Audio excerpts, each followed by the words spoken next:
Hey everyone, welcome back to Dad Space. I have a great guest on with me today, and we're going to be talking about his book, but also we're going to learn a lot about creating an example for your family as a dad, and how do you pattern your life as a dad, and who do you follow, and who do you set as an example so that you know you're doing it right. And Mark's doing it right because he's helping great people on their path.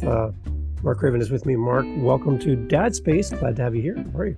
Dave, thank you. Thanks for bringing me on and giving me the opportunity to talk to you and your listeners. I'm excited to share a little bit of what I got going on. Awesome. And for those watching on video, you're seeing the background, some great photos, and that shows a lot right there without you having to say a word, Mark, where your priorities are in life. So it's amazing. Tell us a little bit where you are first in the world and a little bit about your family.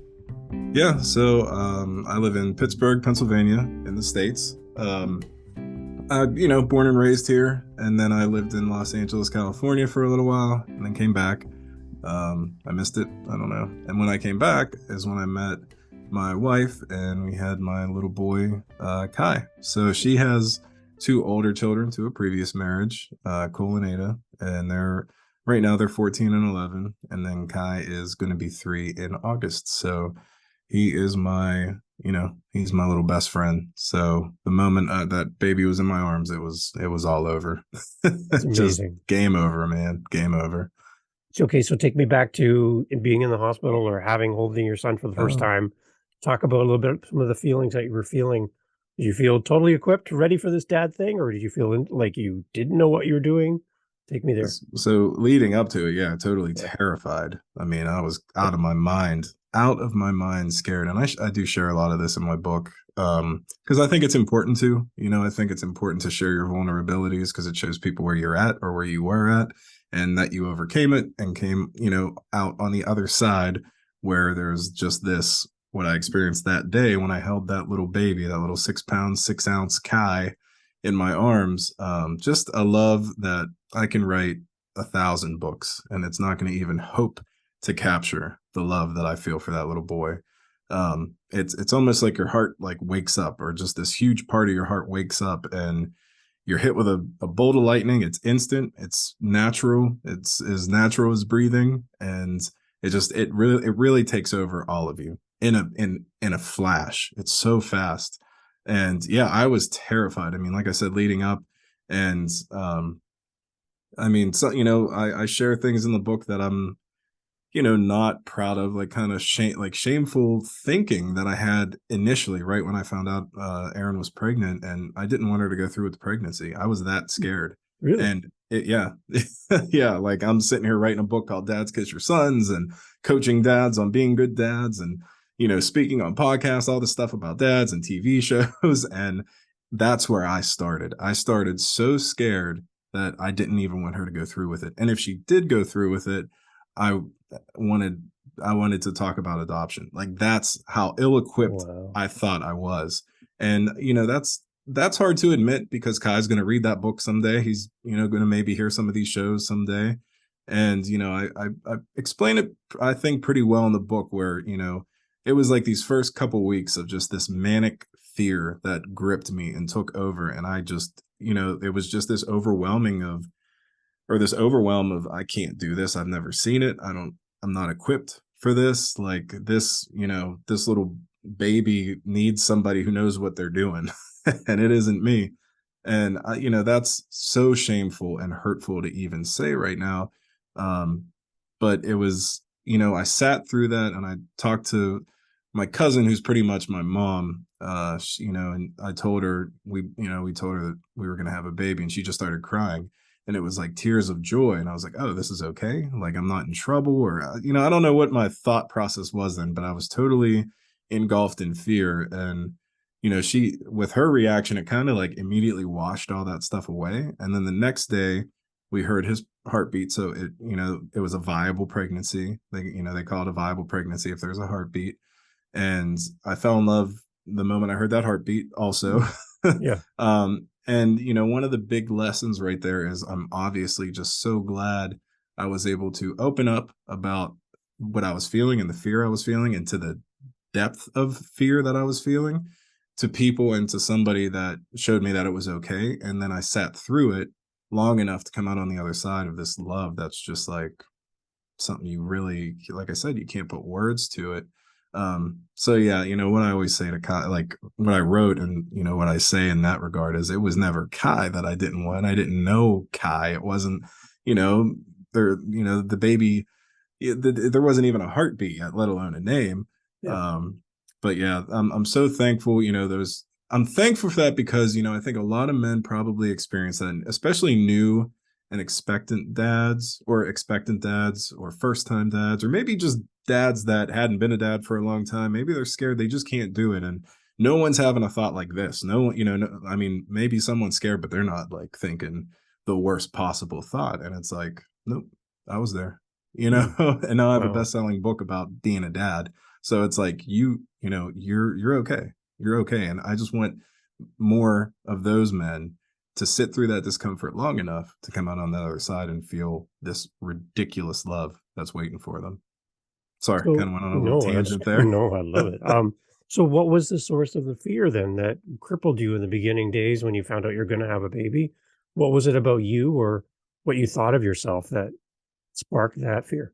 Just complete inadequacy. I Okay. just didn't think I was adequate to be a dad. I didn't think I was equipped. I never seen it. I didn't have a dad growing up. Me and my mom had a horrible relationship. So I just didn't think it was something that I could do, Mm. and what I very quickly and easily learned was you didn't have to experience the love that you're now capable of giving. So, to be more specific, you didn't have to experience fatherly love to give the love of a father to your Wow. child. So, yeah, I mean, but that's where it stemmed, a pretty rough childhood. um like I said, with my mom and not having a dad, not having really any male role models. So I was once I found out, I was excited to be a dad after I heard his heartbeat, like I said, but then I found out he was going to be a boy, and then I started freaking out again, not to the degree that I was freaking out, but I was raised by like three women, so I didn't I'm not a sports guy. Like, don't let my shoulders fool you. I don't know anything about sports. Don't let the fact that I'm from Pittsburgh, everybody's like, oh, Steeler Nation. I Mm. don't know anything about it. It was so, I was like, I don't know, I'm gonna raise a boy now, but that was more of a playful fear, but I mean, true. I was like, I don't know what I'm gonna do. But um yeah, it all stemmed from that. Just that, like I said, a pretty rough childhood and not seeing anything of a healthy home. Um, until I moved in with my aunt at, like 15 when my mom moved to California, and then she passed away when I was 18. So Wow. I didn't really see um strong foundation, like strong familial, especially like immediate familial foundation. I wasn't familiar with it at Yeah. all. So where do you start then building your toolbox of dad skills? Baby Kai's born and you're holding him and now you got to learn everything. Where do you start? How do you pull that all together? Best advice that was given to me was, from a family member. They said, because again, even after I was over my manic fear of like this, I can't do this, and it was just a normal fear of like, well, how am I going to do it? How am I going to, what do you do? How do you dad? What is this? Yeah. And the best advice that was given to me was you learn on the job, and that was is so true. I mean, when he and that's the thing, is you do learn on the job. So when he was born, I wasn't like slinging diapers up until that point and knew how they Mm. worked. Yeah. So I remember it was actually kind of funny. We're sitting, we were in the hospital room because Aaron had a C-section, so we were there for a few days, and the nurse came in and she she looked at me and she was like, I'm only going to show you this once. And she changed his diaper and I watched, and the rest is history. I learned right then and there, and been slinging them ever since. There you So go. you just pick it up on the job. My book, it's called Dads Kiss Your Sons, but it's not like this instruction manual on like, these are the kind of diapers you should get, and this is the kind of crib. Like, it's not, that's not what it is. That stuff all is that stuff is secondary. I mean, you just do those things because you love this little life so much, and you'll do anything to make sure they're fed and they're comforted and they're, clean and they're, healthy. Like, all that stuff is just collateral damage to the love that you know, immediately have for them. So not to say, and you know, it was funny also, you know, sitting in that room before that nurse came in, it kind of felt like I was on like a new job and I didn't know what the hell I was doing. Yeah. You know, you're kind of like hoping like a customer doesn't come in Yeah. because you don't really know Yeah, how don't to ask do me any anything. questions. No, no, no. Yeah. Yeah. And like he was like sleeping and I was just like watching him like, all right, just stay sleeping because I don't know what to Yeah. do if you wake up. You know? But again, that stuff all just, man, it's so natural. It just comes so naturally to be a loving father. There's no like, here's a book on how to do it. That's not what my book's about. You know, you Yeah. just it hits you and it's beautiful. So take us back to the hospital waiting room. Kai's not born yet. You have a few moments. You click play on a podcast with a title like Dads Kiss Your Sons, and you hear this guy named Mark talking. What would you have liked to have heard in the hospital that would have helped you in that moment? What kind of, because I'm just imagining somebody listening to us in that situation going, you know, I'm going to go down the hall now and become a dad in about 5-10 minutes. Before I head down the hall, Mark, what could you tell me what's going to happen? Much of what I said right now, as far as you're going to be overwhelmed with the love instantly. I mean, it's going to hit you, and you can't prepare for it Yeah. because you can't explain it. You know, I mean, you could maybe prepare for a test because you know what's going to come on what's coming on the test and what to study for. But this, you know, and it's a beautiful, wonderful thing. It's not scary like a test. This is, you know, this is some love that as soon as you hold that baby, your whole heart is going to change. It's going to transform into something you didn't know existed, that you didn't know you were capable of feeling or experiencing.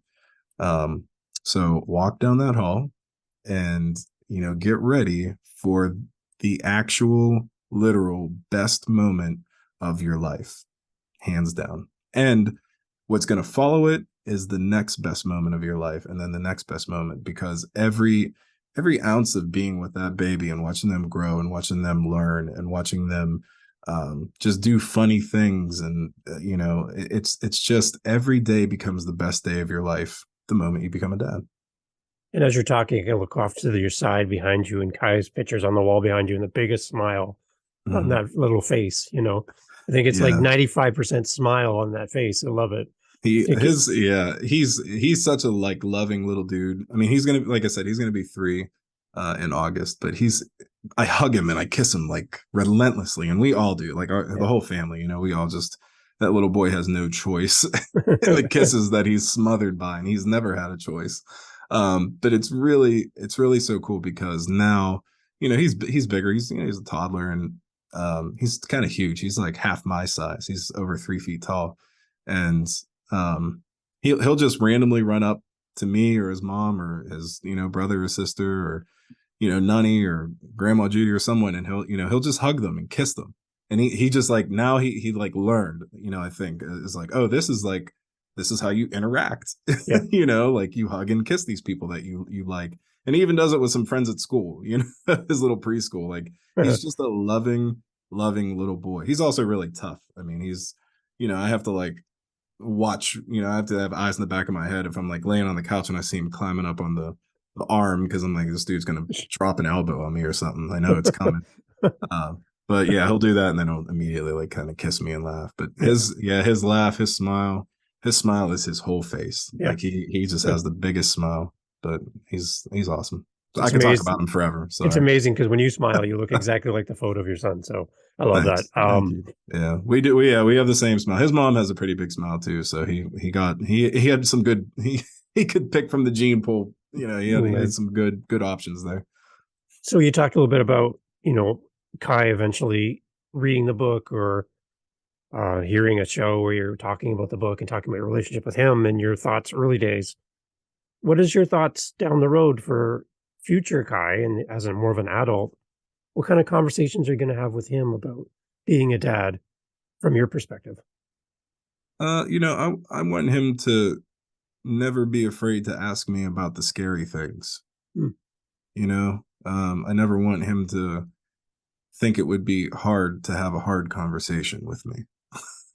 You know, I want him to always be able to ask me something that, you know, is uncomfortable or isn't, you know, I just want him to be so comfortable and secure in our relationship and in our love that we have for each other, that he can come to me with anything. And, it'll always be talked about and open. And, if he asks me about, those moments that I was really gripped in fear, I'll tell him exactly what's written, in the book. And, um, just kind of, ask him in a way to, kind of forgive me for not knowing my place those first couple weeks when I initially found out, Erin was pregnant. So, um, and just, be on and just be honest and, like, hey man, I'm human. Just because I'm your dad, doesn't mean I have all the answers, and it doesn't mean I never made mistakes. But I think the strength is being able to talk about them, So I would just like him to just be comfortable and secure in who he is and who we are together in our relationship. Does that make sense? Yeah. Yeah, it does. The one thing I'm thinking too is, as for me as a parent, my dad was in my life my whole life, and he was a great example to me. We had a great friendship. Um, I love that. but That's awesome. but for me, there was things that he did that I would like to improve on, Hmm. right? So I wanted to like do a little bit better, Yeah. where maybe he did his best to a certain point, but he didn't go past that spot, and I Hmm. felt like I could do a little bit more Oh yeah. for you and Kai. Kai's looking at you. He's going to learn from you. He's going to follow your example. He's going to show love the way you're demonstrating love in your home. I love that, by the way. But there's going to be things that Kai's going to see in you and go, okay, dad did a great job, but I want to go a little bit more. How does that for you though, when you don't really have that measuring stick the way Kai has in relation to you? Do you find that you have to, you feel like you have to be perfect as a dad? Like you don't want to make any mistakes, or like, how do you kind of balance that out? Not really, because I know it's just absolutely impossible Right. to be perfect. Yeah. I think it's more important to be vulnerable than perfect, Okay. So, just sharing, again, just sharing truth with him as best I can. Um, and I mean, I put my shortcomings in the spotlight all the time.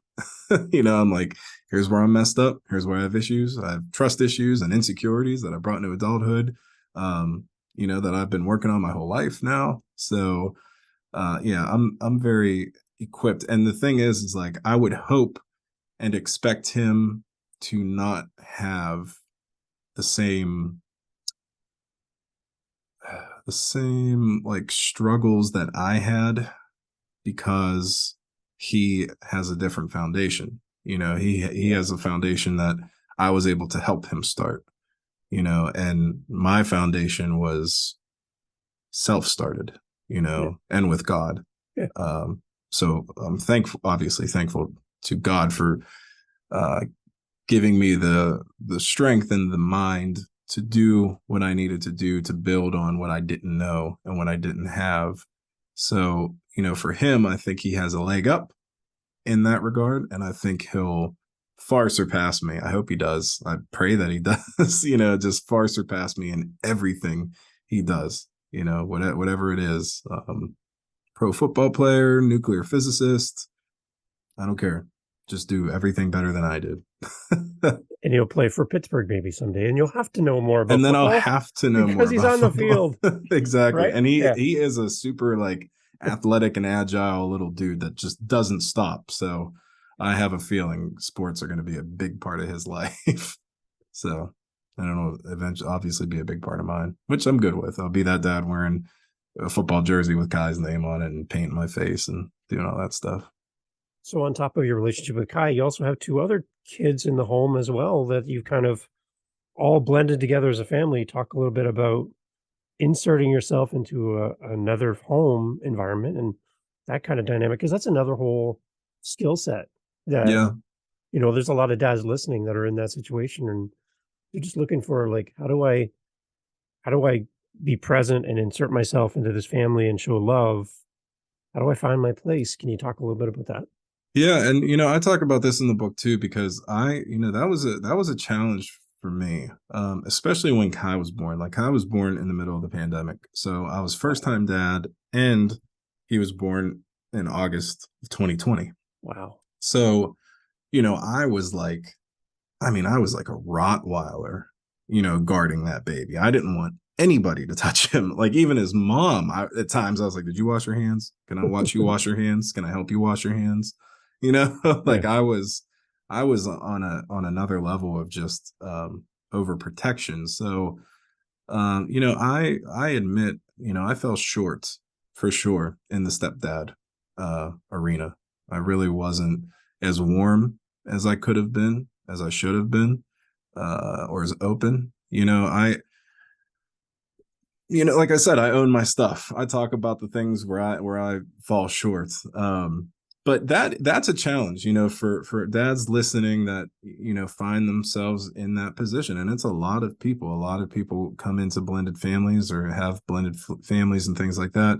The good thing, even through my growing pains, because I was also single for a long time and I wasn't used to living with people. And Cole and Ada, they have a really good dad, Adam. Like he's, very present in their lives. And he and I have always had a really good relationship. And, they were older too when I came in. So I almost, not only did I take on that Rottweiler guard dog like mentality of how I was when Kai was born, but it also almost felt as if like, well, they don't really need me, you know, Hmm. because they have their mom and they're a little older and they have a great dad and they have, a good family. Like you kind of like, where's my place? But the thing that I did learn was just because they have a great dad doesn't mean they don't need a great stepdad too. Like, in fact, that's an added blessing if they can have that. So I recognized, where I was falling short there. And our relationship, me and Cole and Ada's, has grown, significantly, especially since like 2020. So it's something that you just have to work at, and you sort of find your place, but you're open, and you talk about, I talked to Cole even, really recently about that, about those shortcomings, about saying like, I wasn't the best and the warmest person to be around, especially at this time. I was just overwhelmed and stressed and scared. And I mean, as soon as they would walk in the house, it was like shoes off, take a shower, like, Yeah. you know what I mean? Like just scared, and it's not an excuse. It's just where I was at, but just being honest, being honest with yourself and being honest with your partner. And yeah, that's a challenge. I mean, it's a challenge to come in, especially when it's easier when they're little, I think. um if they're like babies, or even small toddlers, I think it's a little easier to come in a relationship. But when they're older, I mean, I met them when they were 6 and 9, so they were already like in rhythm of life. Yeah. Like, not that they're like adults at that point, but they're also not little tiny kids. Yeah. They're in school. They're, like I said, they're in their rhythm of life. They got their dad, they've got their mom, they've got the stuff worked out. They know what's going. They're very aware of what's happening around them. Who's this new guy? What's going on here? Are you going to live with us? And so there's a lot. There's a lot to unpack there. So I'm such a strong advocate of mental health, and I talk about mental health so much in the book. And I think I think everybody needs to be in therapy. Whether you think you need it or you don't, because the moment you think you need it, it's not that it's too late, but don't get it when you think you need it. Just get it Hmm. now. Yeah. Just meet with somebody and talk. Especially when you're coming into like some big life changes. When you're coming into something like that, you're marrying somebody, maybe they have children or you have children, and you might be on the other end of it. Yeah. You might be the one who has the child and the other person doesn't. And that's a big thing for you to prepare for and to come into. So don't do it alone. Don't sit on your thoughts. Like, please don't sit on your thoughts. Find somebody to talk to, and even do like some family counseling, to make sure to just try to see the healthiest practices that you can do to have the boundaries that you need, to Yeah. even know what your boundaries are, to know what their boundaries are, to be able to discuss it and communicate it. That I think that's a good way to go forward. I wish I would have done that initially. I didn't, Yeah. but that's what I learned, is that I should have. So And Mark, you do some of this as well. You help people through your website. They can reach out to you, and you can work with them in this type of way, right? Oh yeah, yeah. I mean, a lot of my, of course, just like anything, you have to find a specific niche, and Yeah, you want to market yourself in a way that is specific to people. So a lot of my coaching is really with self publishing and doing books, yeah, but I do a lot of I do coaching with people that aren't just dads, and just because that's the thing too, is like you think, well, how do you coach a dad? Well, all the focus is going to be on how they can be a dad to their kid. And really, a lot of the focus is on how they can be a good person to themselves. Because if they're not fulfilled, if they're not doing work that's important to their heart and cultivating healthy mindsets for themselves and right, cultivating healthy lifestyles for themselves, if they're just miserable and hate life and hate all the work they do, it's hard to turn that off when you come home to your family. If your soul is drained every single day because you're going to a job that you hate, doing work that is completely out of line with your heart's calling, you're gonna have a hard time being the dad that you're capable of being and the dad that you want to be. mm, It's just so it starts with you. So it really is just essentially it's just life coaching. you know but the end product is you're going to just be a better person for the relationships in your life, the relationships that you find most important, which obviously would be with your children, your close family. But yeah, it starts with them. So yeah, I do help people, and especially, and yeah, I mean, more specific, like if people are coming into fatherhood, they're terrified of being a dad, or like yeah, you just need someone to talk to. So it's good to listen to these podcasts because we are talking to you, telling you you can do this, you can come into fatherhood and experience this crazy love and do all the things that you're being called to do as a dad. Telling you this right now, whoever you are, yeah, and you can read these books and you can do all these things, but sometimes you just need a little more.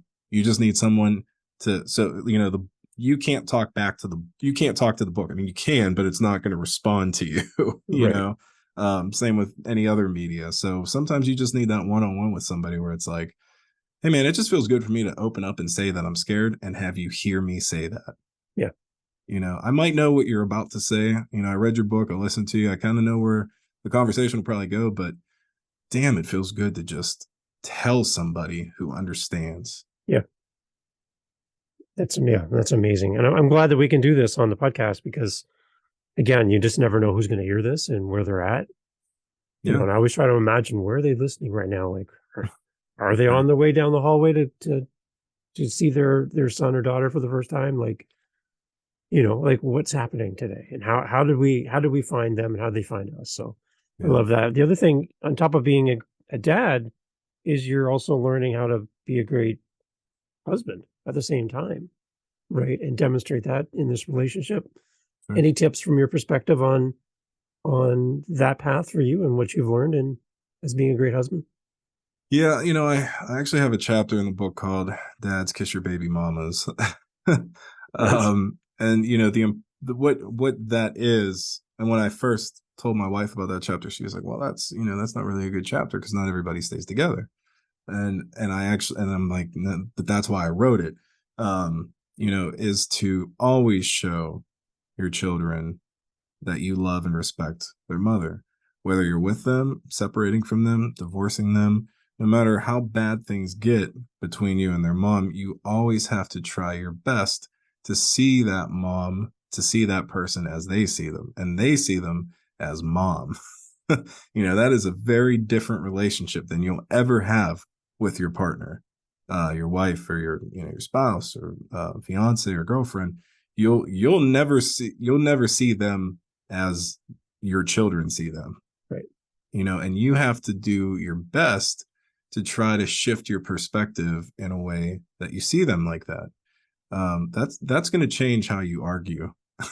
You're going to do a little better. You're not going to do perfect. You're still going to say some stuff you regret, but you're going to find yourself wanting to do better. So inevitably you will do better because you're aware of what's going on. So yeah, um, just treating them with just love, and like, I know that sounds like really simple, but love and support. Yeah. I mean, that's it. Just again, always communicating, and um talking and, explaining where you're at, because that's a hard conversation to have also when you're, say your partner has children and, you things, it isn't this like fairy tale thing where you get together and you're this great big family and things work out great. So to be able to have those uncomfortable conversations with your partner and say things that, are just uncomfortable for you to say. It's so important. And this is another piece of, if you think you need counseling, it's not that it's too late, but you should have did it sooner. So I really think I'm just bring a therapist into it. Yeah. The two people are coming together. It's hard. It's not easy, you know. But you can make it easier if that makes any sense, by being aware of what's going on within you, sharing it, and again, working on things together. And a lot of times you need a third party to come in and explain some things too that are just unbiased, therapist. Amazing. So if you're interested in the book, Mark is coming back to Living the Next Chapter. We're going to go deeper on the book. So I have links in the show notes to go over there and hear part 2 of our discussion. But the book is Dads Kiss Your Sons. And I love the book. I love the title. I love everything about it, Mark. You got it right there with you. There, of course. There you go. It's amazing. And there he is, Kai, right there. Yeah. Kai on the cover. Beautiful. Me and Kai. So head over to Living the Next Chapter if you want to hear more from Mark, and why would you not? This is amazing. Mark, tell us about the website and all that great information before we close off on Dad Space. Yeah, and Dave, thank you so much for having me and let me talk to your listeners, and just have this great conversation. This has been a lot of fun. Really, really awesome. But yeah, the website, you could just go to dadskissyoursons.com. There's the other domain that I own at successupahead.com, because that's what it initially was for coaching and things. But yeah, if you just go to dadskissyoursons.com, you'll see all the stuff on the book. You'll see, some of the media that I've been able to do. There's my coaching is available on there with all the available appointments, and there's a couple packages, and we could talk about that probably more in the next show that we do. But I keep my coaching affordable, because I see people charging just crazy amounts of money, and it's just unrealistic for a lot of people. It's unrealistic for me to try to hire somebody that's like $10,000. I just don't. That's not where I'm. I'm not working from there. Even if I could afford to pay that, I don't think I would.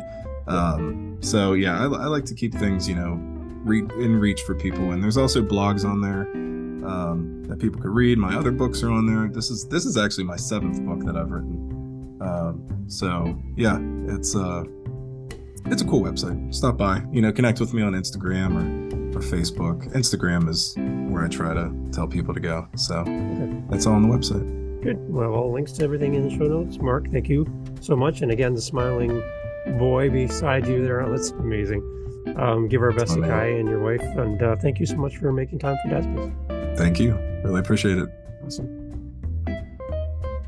Thanks for listening to Dad Space today. Go check us out on all of our social media, YouTube, all that great stuff. You can find us as Dad Space Podcast. Real simple. Dad Space Podcast, whether on Facebook, Instagram, TikTok, even YouTube. Email us, dadspacepodcast@gmail.com. We're always looking for great guests to come on the podcast. If you have any feedback for us, let us know here at Dad Space. Looking forward to connecting with you on the next episode, right here of Dad Space. Follow us on your podcast app for more. Cheers. To you, Dad. Thank you.